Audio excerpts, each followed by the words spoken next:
L'animatrice Sophie Davant est une des valeurs sûres du service public. Les téléspectateurs l'apprécient. Tout comme ses émissions. Témoignages, conseils ou ventes d'enchères, n'importe quel programme qu'elle présente semble faire l'unanimité chez les amateurs de télévision. Mais ce n'est pas parce qu'un grand nombre de personnes regardent assidûment ces émissions que la maman de Valentine et Nicolas fait l'unanimité auprès de tous. Beaucoup lui reprochent son manque de sincérité et d'empathie à l'égard des candidats d'affaires conclus.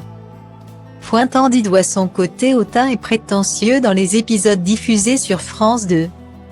Restée silencieuse dans un premier temps, Sophie Davant a fini par s'exprimer pour se défendre face à ce qu'elle considère comme injuste. Comment peut-on me trouver hautaine alors que je donne la parole et mets en valeur depuis tant d'années des anonymes? Animés. C'est donner une âme. Les animatrices incolores et inodores, on les a déjà oubliées, déclarait-elle à Téléstar.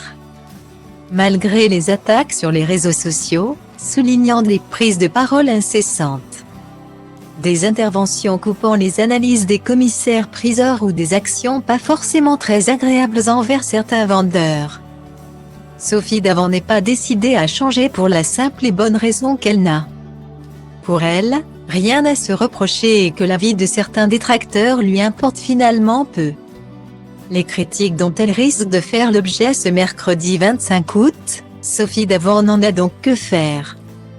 Accompagnée du commissaire-priseur Dorothée Galudec, elle accueillait Chantal, voisine de Paris, dont un gros meuble commençait à poser souci.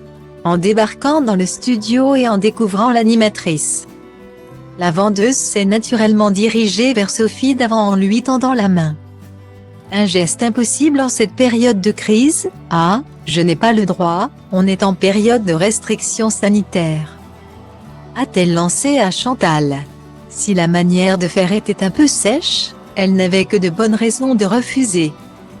Espérons que les détracteurs l'épargnent cette fois-ci pour avoir envoyé bouler une candidate.